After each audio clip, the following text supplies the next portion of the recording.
A medida que la ciencia del hombre avanza, surge una tremenda incógnita. ¿Será nuestro planeta el único habitado por seres racionales como nosotros? ¿Qué tal, gente conspirativa y conflictiva del internet? Bienvenidos a un episodio más de Conspiralocos con Johan Salazar. Y yo soy Zair de Large. Y hoy les traigo un tema que venía prometiendo bastante tiempo. Sí. Y pues vamos, de hecho se puso en tendencia hace algunas semanas y es sobre si realmente Hitler murió esa vez en Berlín. Si podamos decir ese nombre. Sí, yo creo que sí lo podemos decir. Podemos decir, muchos ocupan Adolf o muchos ocupan Chaplin malo. Chaplin malo. Vamos a decir Adolf. Ok, Adolfo. De todas formas, al rato se me va a olvidar y voy a volver a decir Hitler, pero... Adolf. Está bien. Pero bueno, no sabemos de su reinicio en Berlín o si realmente vivió y llegó hasta Argentina o Colombia. Entonces, vamos a conocer un poquito de esa información. Uh-huh. ¿Ok? En abril de 1945, en Berlín, una ciudad que una vez simbolizó la fuerza del Tercer Reich, uh-huh, era ahora un escenario apocalíptico. Las calles estaban cubiertas de escombros, las fachadas de los edificios eran solo esqueletos calcinados y el cielo gris era roto a diario por los estruendos de los bombarderos de los aliados. Las fuerzas soviéticas, lideradas por el mariscal Zhukov, estaban cada vez más cerca del corazón del poder nazi. Las sirenas antiaéreas ya no sorprendían a nadie y la muerte era parte del paisaje. Debajo de ese infierno, en la superficie, escondido bajo metros de concreto y acero, se encontraba el búnker del Führer, el refugio subterráneo desde donde Adolf uh-huh pasaba sus últimos días. El búnker, ubicado a pocos metros de la Cancillería del Reich, no era tan lujoso como se podría pensar. Okay. Era un espacio sombrío, de techos bajos, con humedad en las paredes y un olor constante a amor y sudor. ¿A amor? Porque amor estaba también, con su esposa, ¿no? No, era su amante. ¿Era su amante? Pero ahorita vamos a ir viendo. Pero sí, había ambiente de amor. Las luces parpadeaban con frecuencia por los bombardeos y el aire se sentía cada vez más pesado. Adolf, uh-huh, que habitaba ese búnker, no era el mismo que había arrastrado a Alemania y Europa a una guerra por muchos años. Estaba envejecido, demacrado y claramente enfermo. Sufría temblores constantes en una de sus manos, probablemente por el mal del Parkinson, que curiosamente se lo empezaron a detectar por ahí de los años 30. Y un doctor judío. Empezaba... Era el que tenía la cura. Sí, justamente, y se perdieron todos los avances. Sí. No es cierto, güey. O sea, pero sí, no sabía eso, güey. Sí, estaba enfermo. De hecho, las fotos que hay actualmente, bueno, las últimas, de sus últimos años, son de un perfil del lado derecho para que no se notara su temblor en su mano izquierda, o sale ocultando su mano o agarrando algo, güey. Normalmente un bastón, que era con lo que ocultaba. ¿Por qué? Porque el nerviosismo o el temblor lo podrían asociar sus... digamos, allegados con miedo o algo. Ajá. Pero sí, Curiosamente tenía Parkinson y más enfermedades. Estuve leyendo, tenía así como sífilis, hipertensión y un chingo de cosas, güey. Uh-huh. Caminaba encorvado, hablaba en tono monocorde y mostraba señales de paranoia profunda. Desconfiaba de sus generales, maldecía a sus aliados italianos y creía que el pueblo alemán lo había traicionado por no estar a la altura de su visión. Mientras los rusos avanzaban, Adolf se negaba a huir. Le ofrecieron escapar en avión, disfrazado, incluso por túneles secretos.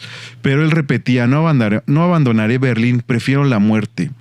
Había decidido morir allí como emperador romano en su evasión final. Ok.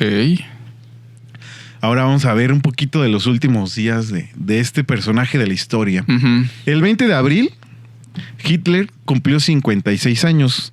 Fue su último cumpleaños. Apenas lo celebró. Algunos oficiales le llevaron flores. Goebbels le ofreció una comida modesta. Afuera las bombas caían cada vez más cerca. Ese mismo día Hitler salió por última vez al patio del búnker. Se le vio saludar con la mano temblorosa a un grupo de jóvenes integrantes de la juventud nazi. Uh-huh.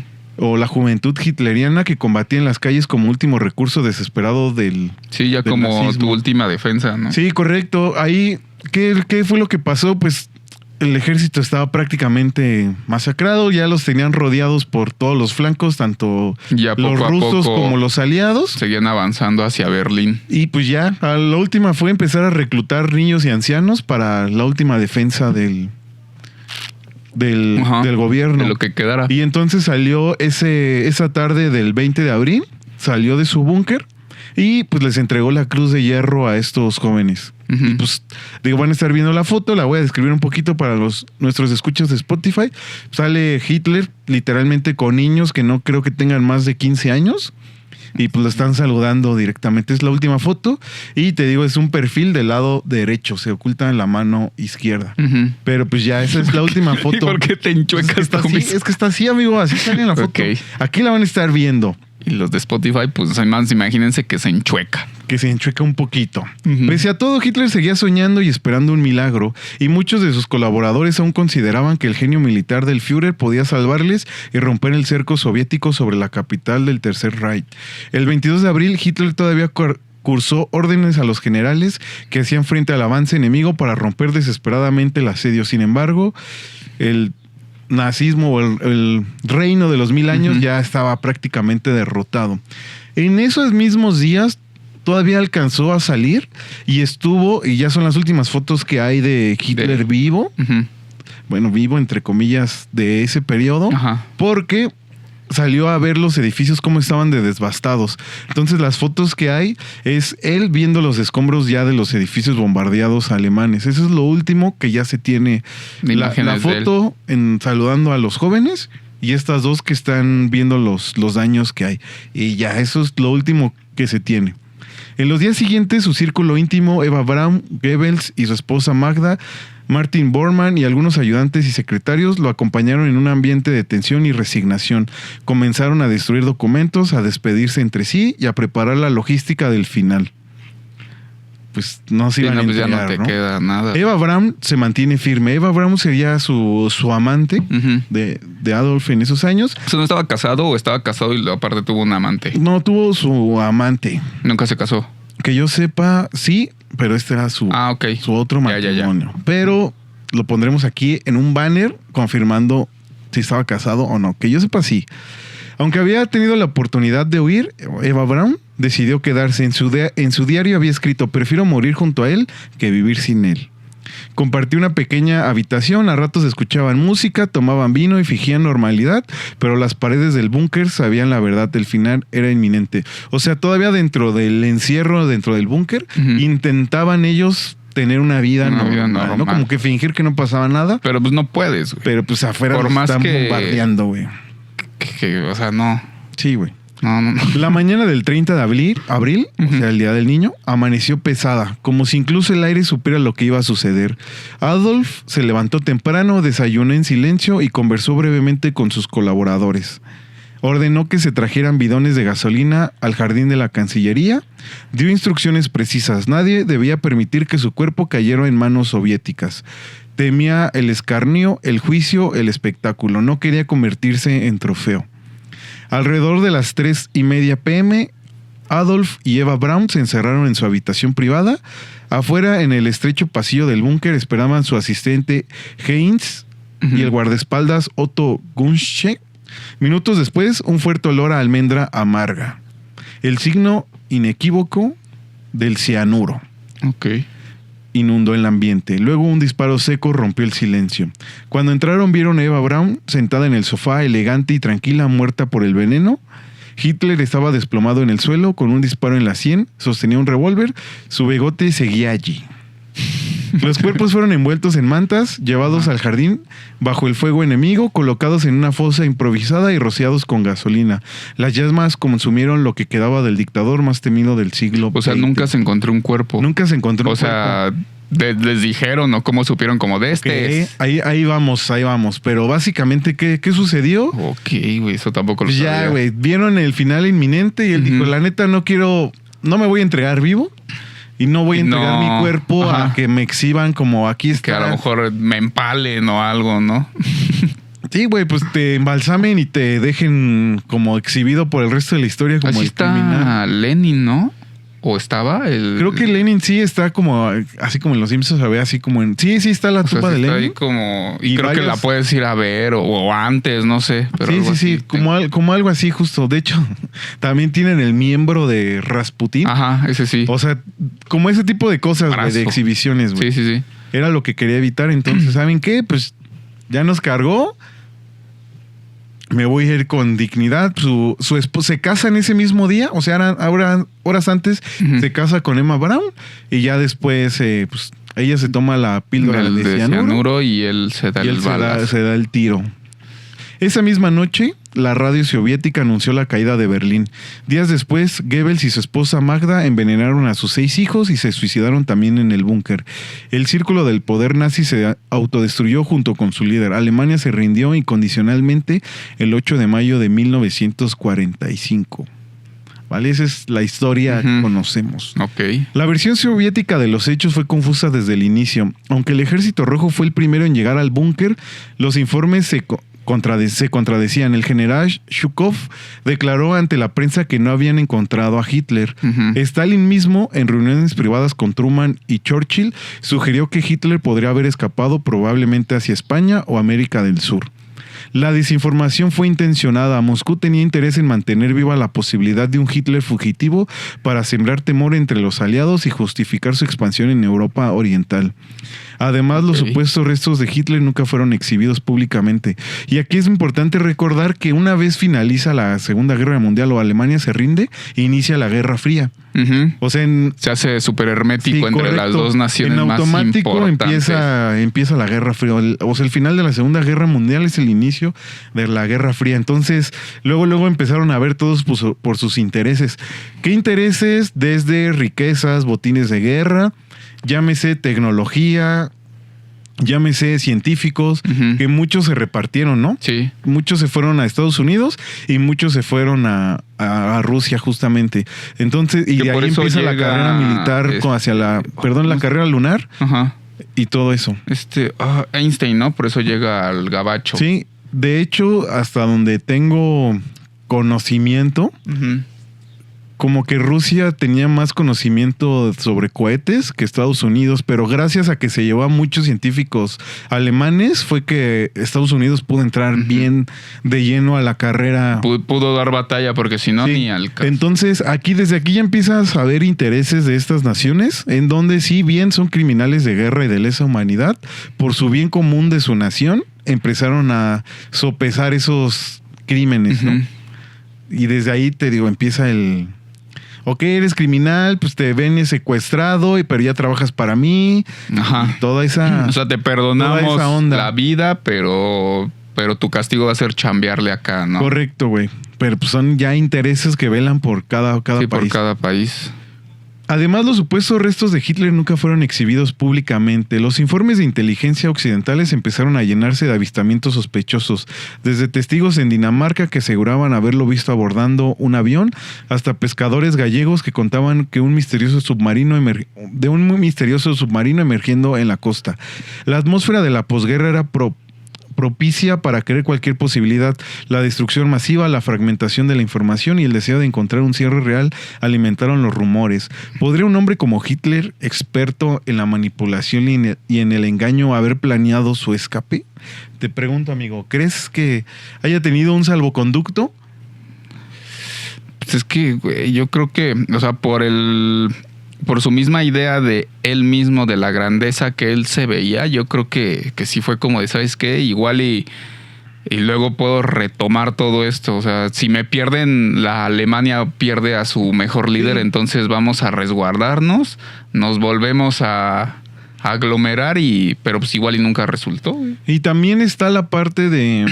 su séquito de inteligencia, podríamos llamarlo así, donde podrían haber vislumbrado escenarios donde Alemania pierde y qué hacemos con los líderes, ¿no? Plan B. Hay que darles una ruta de evacuación, etcétera. Entonces, pues sí, la posibilidad estaba ahí, ¿no? Que él haya decidido quedarse. O sea, le ofrecieron el salir, eso es un hecho. Sí. Él decidió, al menos en el relato oficial, decidió quedarse para morir. Sí, es que es muy diferente, güey, de que tuviera esa idea, pero ya que realmente ya sentía que todo ya se había ido al carajo, pues a lo mejor puedes cambiar de opinión. Dices, pues, dame la opción que tengas. O sea, sí. Así sea en tren, así sea en un submarino y pues a ver qué pasa. Está la posibilidad. Sí, justo. Y bueno, de los restos, ¿qué fue lo que pasó? Bueno, Hitler ordena que lo quemen, que ¿no? lo quemen. Llega el Ejército Rojo. Empiezan a interrogar a todos los cercanos. Ya, pues ahora sí que capturan al grupo más cercano a Adolf. Y ya es cuando les cuentan que lo calcinaron, que él no quiso que entregaran su cuerpo. Y fueron a recoger los restos, entre ellos un poco de cráneo, dentadura, etcétera. Y esos son los restos que se tienen. Pero realmente un cuerpo pero nunca pudieron hacerle... Pues también no sé si en esa época había como algo para hacer ADN. No, y aparte el Ejército Rojo lo mantuvo en hermetismo. Entonces ahí hay mucho que analizar. Mucho secreto, sí. Ahora bien, algo que sí se sabe es que hubo un exilio, mejor dicho, hubo un viaje, una peregrinación de soldados nazis a muchas partes del mundo, pero principalmente fue a Sudamérica, ¿no? A Argentina específicamente. ¿Y cómo fue que funcionaba esto? Bueno, surgieron las Rat Lines o las autopistas secretas al exilio. Cuando la Segunda Guerra Mundial llegaba a su fin, con Berlín reducido a cenizas y Adolf presuntamente muerto en su búnker, otro movimiento silencioso pero igual de decisivo comenzaba a operar en las sombras: el éxodo clandestino de criminales de guerra nazis hacia nuevas vidas en América Latina. Se cree, o más o menos esto fue a partir de 1943, güey. Este salvoconducto al olvido fue conocido como las Rat Lines, un entramado de rutas de escape impulsado por una extraña coalición de intereses políticos, religiosos y criminales que aún hoy, a más de 80 años, pues sigue generando asombro. A partir de 1943, con la derrota del Tercer Reich, volviendo inevitablemente oficiales de la SS... Perdón, cuando la derrota ya vieron que ya venían los oficiales de la SS, miembros del servicio de inteligencia nazi y personalidades clave del régimen comenzaron a trazar sus planes de fuga. Sabían que las potencias aliadas no mostrarían clemencia, especialmente frente a quienes habían orquestado crímenes de lesa humanidad. El primer paso era encontrar refugios seguros. En Austria, Alemania e Italia, religiosos de monasterios rurales abrieron sus puertas. En muchos casos no fue por simpatía ideológica, sino por un miedo visceral al comunismo soviético, percibido como una amenaza aún mayor. Entonces, básicamente aplicaron la de el enemigo de mi enemigo es mi amigo. Sí. Ok, entonces... Pues sí, es que también es como cómo llegan desde Alemania hasta Argentina, o sea... Sí, güey. Entonces de poquito en poquito iban a ir avanzando. Y ahorita vamos a ir viendo cómo es que lo lograban. Figuras como el obispo Alois Judal, austriaco radicado en Roma, jugaron un rol clave. Desde su posición en el Colegio de Santa María de Almina, Judal ayudó a cientos de nazis a obtener documentos falsificados, utilizando las redes humanitarias de la iglesia para emitir certificaciones de identidad dudosa. A su lado, el padre Krunoslav Draganovic, desde el Colegio Croata de San Jerónimo, tejía una red paralela especializada en la protección de criminales croatas y alemanes. O sea, desde ahí empieza. El mecanismo era preciso. Primero, los fugitivos recibían documentos provisionales otorgados por la Cruz Roja Internacional, una organización colapsada ante millones de desplazados y que no tenía la capacidad de verificar cada identidad. Claro. Con estos papeles, los nazis conseguían pasaportes legítimos, muchas veces expedidos por... España, Suiza o Argentina. Que ya sabemos que Suiza fue de los mejores países beneficiados en de todo esto, güey. Se quedaron con un buen de riqueza, güey. Sí, güey. Así es. Okay. Luego venía el transporte. Viajaban en trenes usando identidades falsas, se refugiaban en casas religiosas o de simpatizantes fascistas en el norte de Italia y finalmente embarcaban en cargueros desde Génova o Nápoles rumbo a América Latina. El costo de este servicio no era bajo. Muchos pagaban con oro saqueado, arte robado o transferencias secretas a cuentas suizas. Te digo que estos güeyes fueron los que más ganancia tuvieron. Mafias como la Camorra Napolitana colaboraban ocultando fugitivos, mientras agentes de inteligencia aliados a veces miraban hacia otro lado en función de sus propios intereses de Guerra Fría. Lo que te digo aquí es como de, mira, tal científico se va a ocultar en nuestro país y pues... Y al rato puedes caer por él, ¿no? Pero... Sí, digamos que finjo que no está, se perdió, Ujú, y mientras y ya luego... trabaja internamente Ujú. y me ayuda como asesor de seguridad del Sí, Estado. sí, claro. O me ayuda para esto. Uy, no manches, ajá. Güey, la fuga de talento Sí, que fue salió, muchísimo, para güey. bien o para mal, fue... O sea, ese talento... Pues científico fue muy valorado en esos años, güey. Les dio mucha aceleración a otros. O sea, te das cuenta, un país que viene afectado desde una Primera Guerra Mundial, ¿a qué grado de potencia llegó? Para en pocos años volver a ser... Generar un equipo de mentes tan brillantes, güey. Porque estaban en carrera por la bomba nuclear Ujú, también, güey. también. O sea, sí estaban... muy No, pues sí, o sea, cabrones, es lo que dicen, que realmente fue por días la... O sea, de diferencia de que los alemanes lo lograran. O sea, fue por ahí algún número que no les cuadraba y... Pero, o sea, ¿a qué grado vienes de... O sea, qué nivel de país, güey, generar tantas mentes? Sí. Pero bueno, lástima que fueron usados para el mal, o al menos eso nos dice la historia. Ujú. Gobiernos con las manos manchadas. Argentina fue el destino predilecto bajo el gobierno de Juan Domingo Perón. Cientos de nazis encontraron un nuevo hogar. El régimen veía en ellos técnicos, científicos y expertos militares que podían fortalecer la nación. España, bajo Francisco Franco, funcionó como base intermedia, protegiendo fugitivos hasta que pudieran embarcarse. Ujú.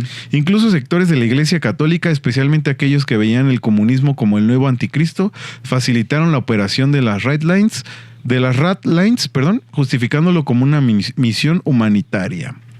Entre los beneficiados de estas Red Lines, ¿quiénes sí pudieron, famosos que se hayan librado del juicio, al menos al principio o en los años de los 40? Sí, sí, sí. Joseph Mengele, el ángel de la muerte de Auschwitz, Ujú. como se diga. Sí, sí, sí. Ya sabes cuál, el campo de concentración Ujú. gigante que Sí, encontraron. el más importante, ¿no? Sí, güey, el que encontraron los rusos. Sí. Quien viajó a Buenos Aires usando el nombre de Helmut Gregor. Adolf Eichmann, cerebro logístico del Holocausto, quien se refugió también en Argentina hasta que lo capturaron en 1960. O sea, ese güey sí lo apañaron. Klaus Barbie, el Se carnicero tardó del un rayo, rato, güey, hasta los quien 60. operó desde Bolivia como asesor de seguridad, güey.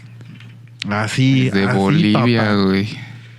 Entonces, ¿cómo ves? Esas son las rutas que usaban los nazis para llegar.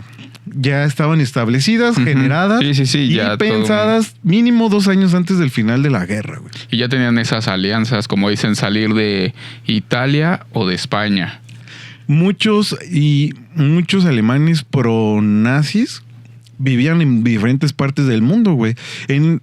Recordemos que hubo un punto en Argentina que también fue una especie de potencia mundial, Ujú. una fuente económica, y muchos alemanes pro-nazis, antes, o sea, estoy hablando de los años 30, 20, mandaban apoyo económico a Alemania. Entonces, que huyeran hacia ese punto no fue nada. No, pues tenía todo el sentido del mundo. Nada No fue descabellado. como por suerte o alianza de último momento, sino ya estaba pues todo estipulado. Así es, amigo. Ahora vamos con la siguiente parte de la investigación. La última huida, Hitler en Argentina. La bruma del Atlántico Sur envolvía la costa cuando un espectro surgió entre las olas. Un submarino alemán, en tiempos donde la guerra ya había terminado, no era lo primero ni sería lo último. En cuestión de semanas, 2 submarinos alemanes, Ujú. el U-530 y el U-977, emergieron inesperadamente en puertos argentinos, desatando rumores, investigaciones y más tarde teorías que persisten hasta hoy. ¿Pudo Adolf haber escapado realmente a Sudamérica? Chan, chan. O sea, desde allá hasta acá. Hasta acá, papá. Entonces vamos a conocer la historia de estos dos famosos submarinos. Submarinos, sí. El U-530, comandado por Otto Wermuth, llegó primero el 10 de julio de 1945. Su aparición fue desconcertante. La bandera de guerra había sido retirada, los cañones desmontados, los documentos destruidos, no dieron explicación inmediata. No transmitieron ningún mensaje de rendición, simplemente emergieron y pidieron entregarse. Esto fue en el Mar de la Plata, en Argentina. Qué Un mes después, raro, güey. el U-977, comandado por Heinz Schaffer repetía el mismo ritual de silencio y misterio el 17 de agosto. La historia oficial revelaba un viaje imposible, 66 días sumergidos, navegando por el Atlántico hacia el sur buscando refugio. Eso sí está bien raro, güey. O sea, sí está muy complicado, ¿no? Y también para esos años el navegar tantos días sin poder salir a superficie.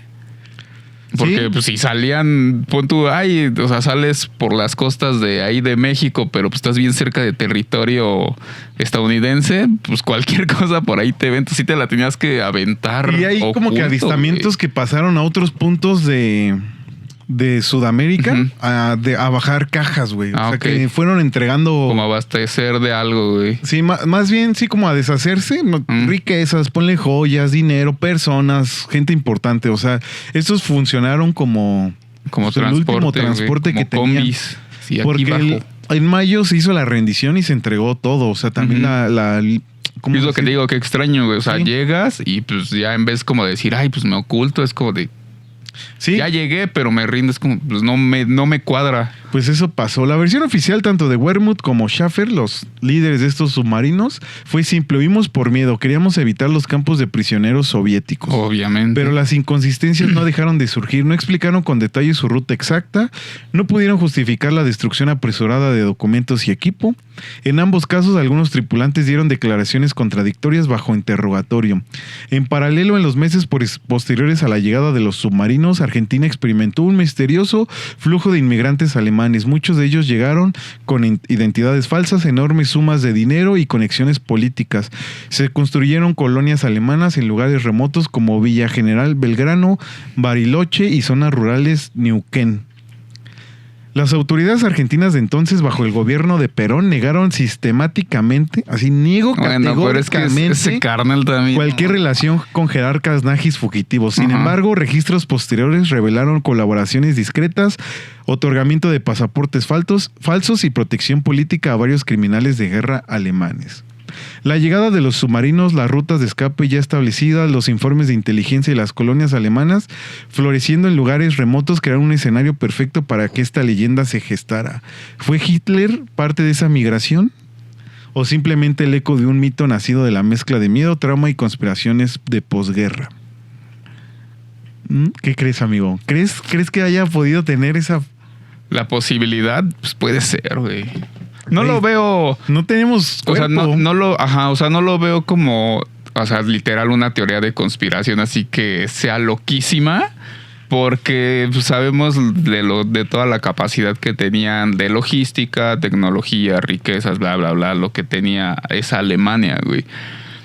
Y que el líder, siendo de las ideas que él tenía como de la supremacía y todo, pues obviamente él ha de haber tenido, o sea, él mismo se veía siendo el líder del mundo, o sea, no de una nación, sino del mundo. Entonces, sí es como de, ¿sabes? Es que mira, si me pierden, van a perder a un gran líder. Entonces, vamos a ver, me dejan en Bolivia, nos reacomodamos, pero siento que nunca sucedió nada más. Porque se dio cuenta que, o sea, la Alemania resistir 2 guerras mundiales creo que sí lo afectó muchísimo en todo aspecto. Güey.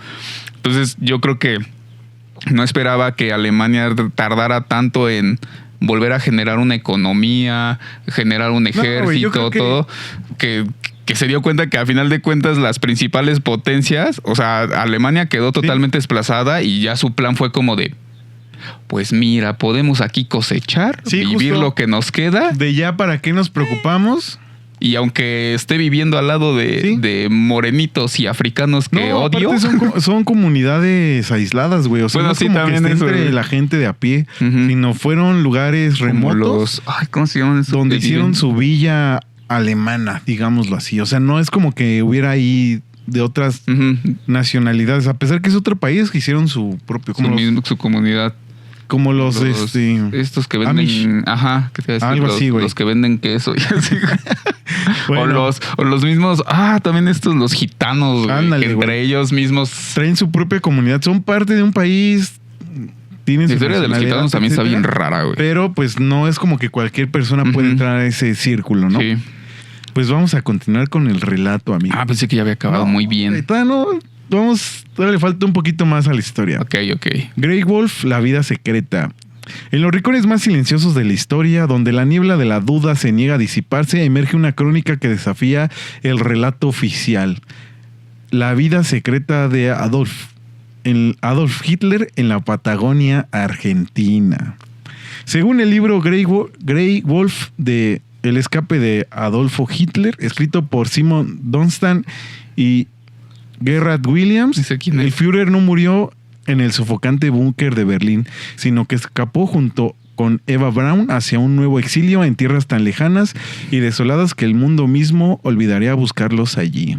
Ok, pues sí. Era 1945, la guerra había terminado en Europa y las ciudades alemanas eran un mar de ruinas humeantes, mientras los aliados celebraban la victoria en algún rincón oculto de la costa argentina entre la inmensidad desolada de la Caleta de los Loros o la península Valdés, un submarino alemán emergía de las frías aguas del Atlántico. Uh-huh. A bordo viajaban Hitler y Eva Braun junto con un pequeño séquito de leales oficiales de la SS, todos cuidadosamente seleccionados para acompañarlos en una nueva vida. La recepción ya estaba preparada. Agentes del gobierno de Juan Domingo Perón, simpatizantes nazis y miembros de las redes clandestinas de las Ratlines, que por eso quise darles ese contexto, sí. Había dispuesto todo para su llegada. Se dice que Perón, a cambio de tecnología militar alemana y enormes sumas de oro nazi, habían aceptado no solo la entrada de científicos y jerarcas, sino también del propio Führer. Mero. Entonces ya tiene sentido de por qué los cabecillas que te dije estaban o llegaron primero allá. Fue como de vamos a probar si la ruta llega. Correcto. Desde la playa solitaria, te repito, esas Ratlines estaban diseñadas o se empezaron a pensar desde el 43, güey. Entonces probablemente ya hayan tenido, ¿cómo decirlo? Ya habían escalado hacia qué países se iban a ir. Uh-huh. Y te digo que muchos alemanes que vivían en Argentina que mandaban oro a los nazis, ya tenían ahí sus... Eran ricos, o sea, tenían una conexión política que sí pudo haber funcionado para entablar esas conversaciones. Desde la playa solitaria el convoy avanzó hacia el interior, adentrándose en la vasta Patagonia, una tierra de lagos profundos, bosques interminables y montañas eternamente nevadas. Un escenario perfecto para el anonimato.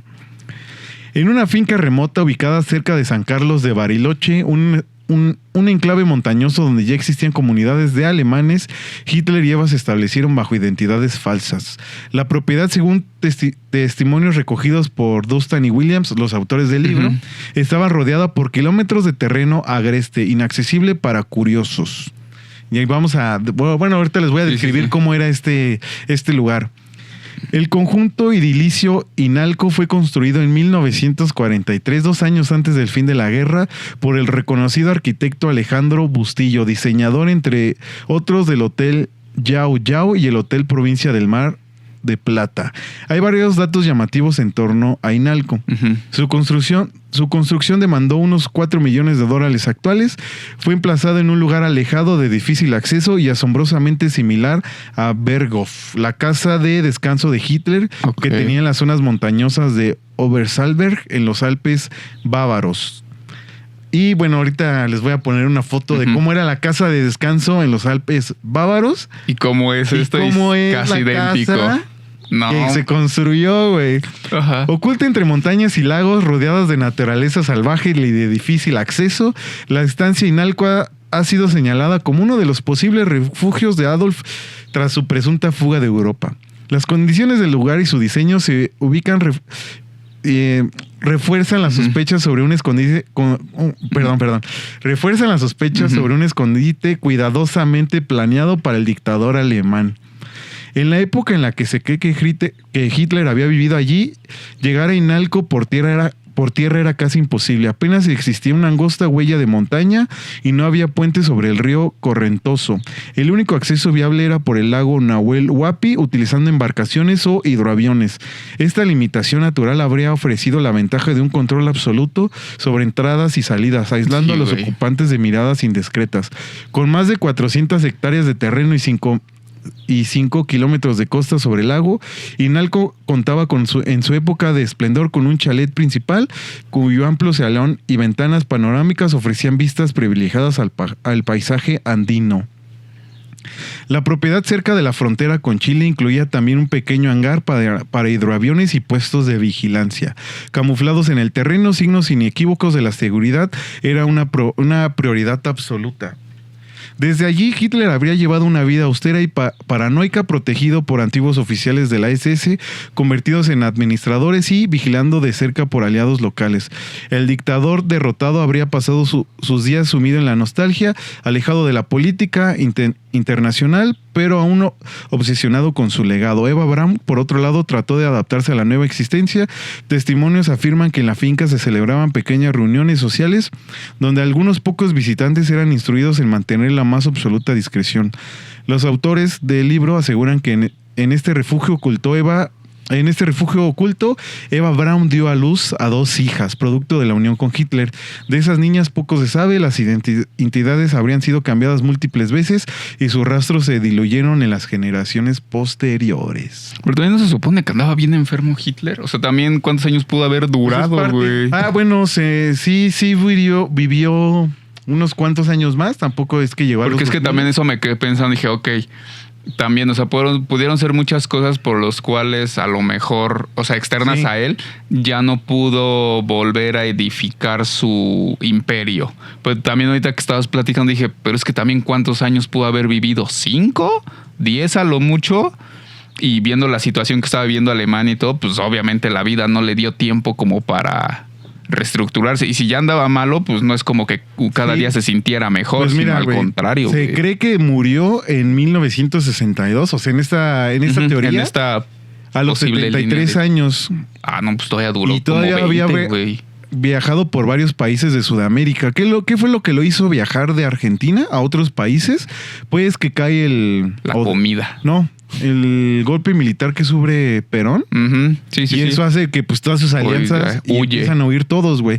De hecho, se sabe que ¿lo de Perón qué año fue? Más o menos igual como el 60s. A ver, déjate, busco aquí rápidamente. Golpe militar. Perón. Si no, igual déjalo busco yo. Tenemos tecnología a la mano. En el 55. Sí puede ser, ¿eh? En o sea, el 55, muy cercano, 10 años. Y eso fue lo que hizo muchos alemanes nazis huyeran a otros países, porque el ángel de la muerte llegó a Argentina y luego se fue a Paraguay y terminó creo que muriendo en Brasil. O sea, estuvieron... O sea, sí hay rastro de él. Sí, bueno, hubo. Sí, estuvieron viajando de aquí para allá. La teoría no se sostiene solo con relatos orales, que fue la mayor parte de que investigaron los testimonios. Estas personas del libro. Presentaron varias evidencias, documentos migratorios alterados donde aparecen nombres de alemanes ingresando al país poco después de 1945 bajo identidades falsas, que ya vimos cómo las obtenían. Sí. Registro de movimientos bancarios que demuestran las transferencias de grandes sumas de dinero desde cuentas suizas a bancos en Argentina. Testimonios de pobladores de la región de Bariloche y sus alrededores, quienes contaban haber visto a un extranjero alemán muy extraño, siempre vigilado, que parecía ejercer un control tácito sobre la zona. Silencio y secretismo de las autoridades argentinas de la época, quienes jamás investigaron de manera seria los avistamientos o denuncias de posibles nazis escondidos en su territorio. De acuerdo a estos testimonios, Hitler había vivido hasta 1962, muriendo finalmente de causas naturales a los 73 años. Su cuerpo, según el relato, habría sido enterrado en un lugar secreto en las mismas tierras donde lo acogieron.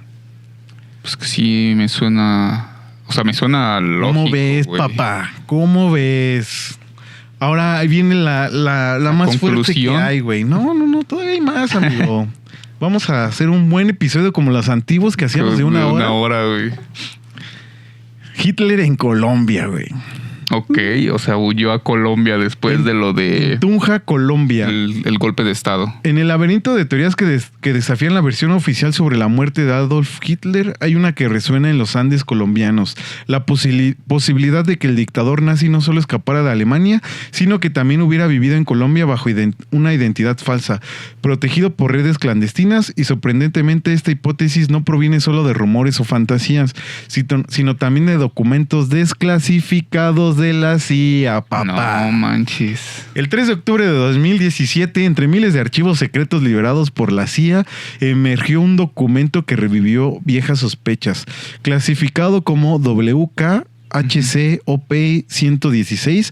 El informe detalla que en 1955 un exoficial de la SS llamado Philip Citroën se acercó a un agente estadounidense en Venezuela. Citroën afirmaba que Hitler seguía con vida y que lo había visto en Tunja, Colombia. Ajá.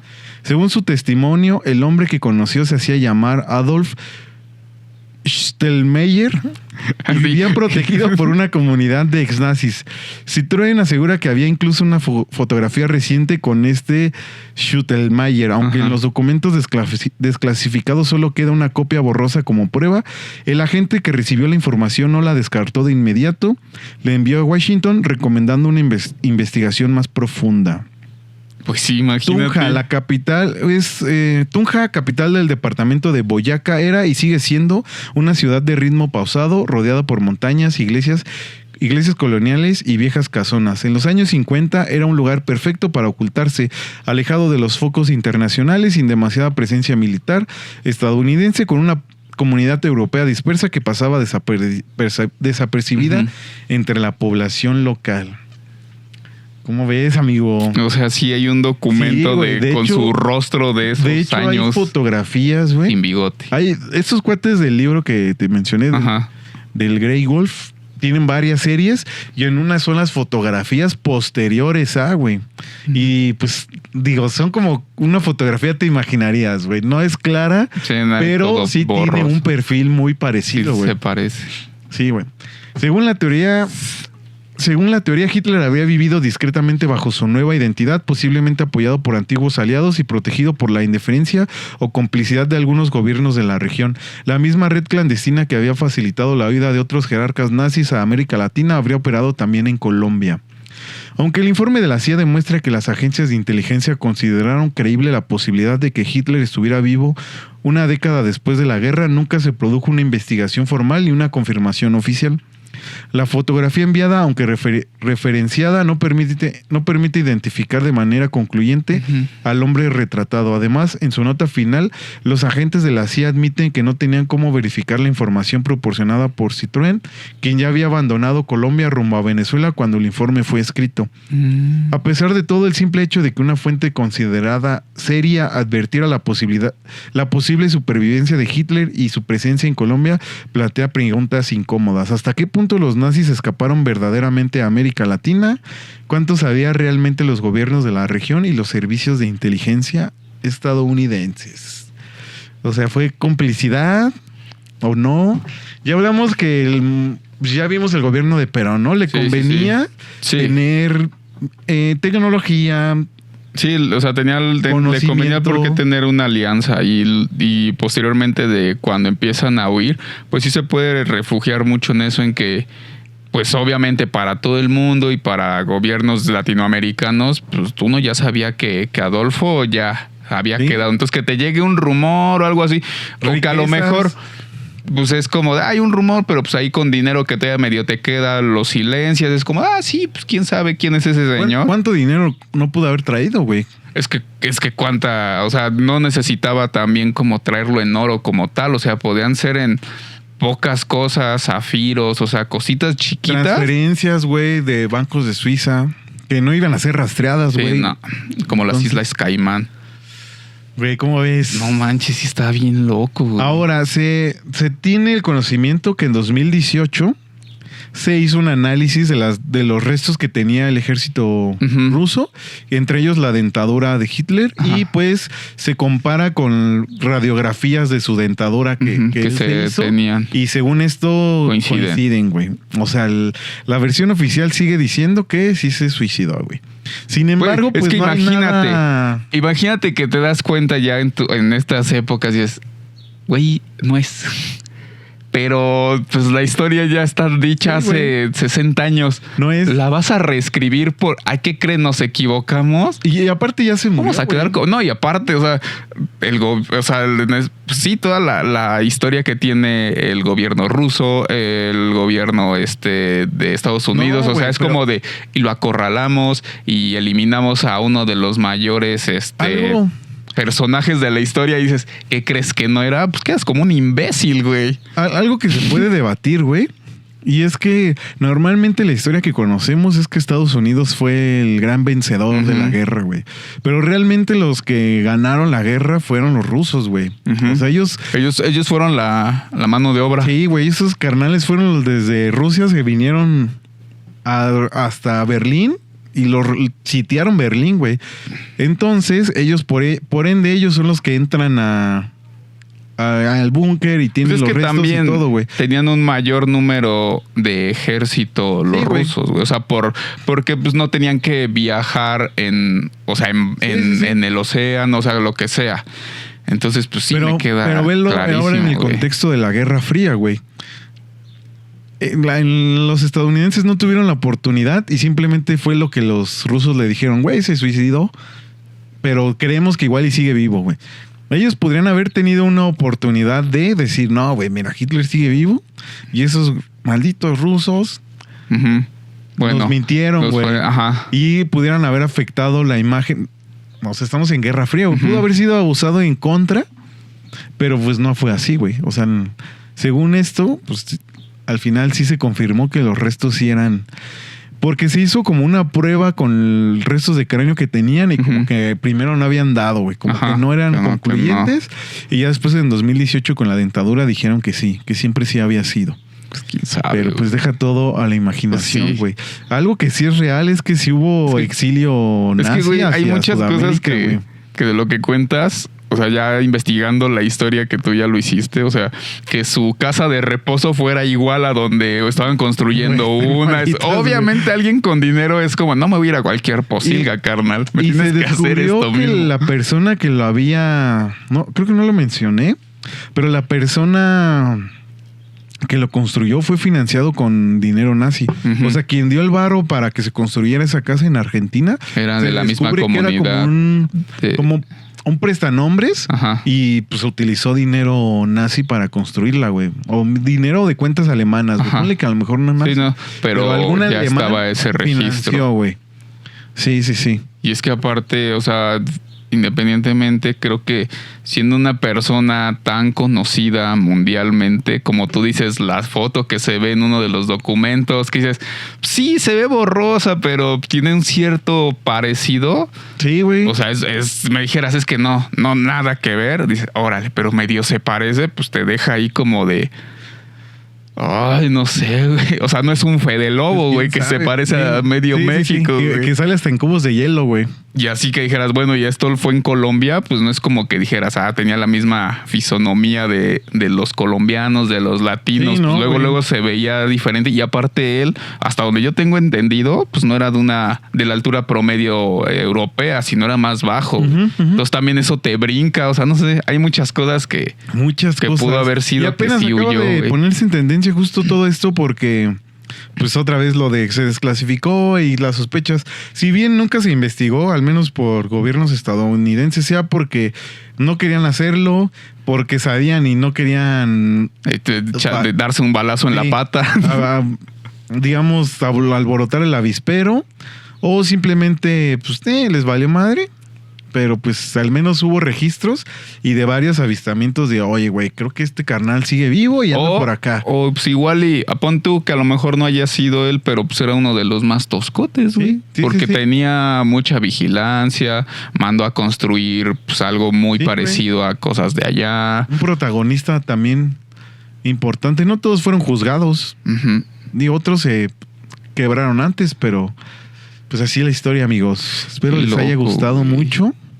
Ahora, como dato random del día, me acordé, güey, que en la primaria y secundaria tuve un compañero que se llamaba Bismarck. Ok. Tiene que ver, ¿no? Es Otto Bismarck, un alemán, según yo. O sea, me acuerdo No sé, porque ahorita que estábamos hablando, dije, ¿qué habrá sido de Bismarck? O sea, en vez de... Sí, es canciller del Reich alemán. Ya, nada más. Ok. Y sí, era como, Suena ¿por qué chido el te nombre. llamas Bismarck? Y ya fue cuando no, pues era un alemán bien famoso. Pero ahora que lo pienso así como, tu familia, ¿por qué te pone un nombre así? Y yo era su amigo, entonces, ¿qué tal que quería eliminarme su familia, güey? Ese símbolo tan raro aquí en el Tatuado. pecho. Ah. ¿Por qué saludas? No. ¿Por qué en honores a la bandera le...? Ok. ¿Por qué a los morenos nos ves feo? Y soy tu amigo, no tiene sentido. Ok, güey. Oye, también hay un dato curioso ahorita que hablas de morenos. Hubo un Ok. Poquito antes de que saliera la guerra, Ajá. unos años antes, pues ves que están las embajadas en los países, ¿no? Ujú. Una embajada de un país afroamericano que no me acuerdo cuál. Pues vivía, Ajá. sí, o sea, donde hay afroamericanos, güey. Ah, ok, Era ok. gente morena, Sí, güey. sí, no, sí. Ajá. Vivía en Alemania, güey, como pasa en cualquier país, güey, que tienes ahí al cónsul, Ajá, ¿no? ajá. Y pues tenía a su hijo y lo mandaba a una escuela, pues alemana, güey, Ajá. donde estaban promoviendo el nazismo, güey. Pues era algo normal en ese entonces. Entonces, ¿qué le pasaba? hicieron, güey? No, nada, güey. Lo miaron. El tema es que, la foto es curiosa porque, pues todos sus amigos se empiezan a poner la suástica. suástica, güey. Y pues él ¿Sí como... es suástica o esvástica? Esvástica, no sé, güey, el símbolo. Ajá. Y pues él como para no Y él desentonar también con sus saludando, cuates. güey. Sí, güey, para no desentonar con sus cuates se la tejió, güey. Entonces sale su foto con sus compañeros, obviamente todos güeritos y él, y así con su suéter de... y pues, digo, no marcan que le pasó nada, simplemente Sí, no. fue O sea, como que... Pues fue como de, güey, pues somos morros, esto es parte lo de mi moda. uniforme, ¿no? Sí, güey, y pues ya, güey, y era así como de promoviendo el nazismo. Ya después cuentan que ya la situación se puso ya muy Ya lo tensa sacó de la escuela y el huyamos. país huyó, güey, ajá. Más bien ellos huyeron Ellos del huyeron país. del país, güey, y pues ya, güey. Órale, Pero así queda. Igual si encuentro la foto te la mando para que salga aquí y quede y yo final. me voy a dar a la tarea de buscar en Facebook a Bismarck a ver si lo encuentro y aquí estará su foto. Aunque no le hablo desde hace años. Ok. Está bien, amigos. Con eso finalizamos este episodio largo. Sí, estuvo bueno, Regresamos muy, a muy un bueno. episodio largo anterior. Espero les haya gustado mucho a los que nos escuchan en Spotify. Cuídense mucho. Los que nos ven también, ahí déjenos un comentario, like, compártanlo. Y pues nos estaremos viendo. La productora la encuentran como Podcast MX. A mí como Timmy-Hotel. A mí como Zair de Large. Y pues bueno, ahí nos vemos en otra semanita. Hay unos vidrios. Bye. Ok. ¿Qué? Pues la cagué en el intro. Ya, vas, amigo.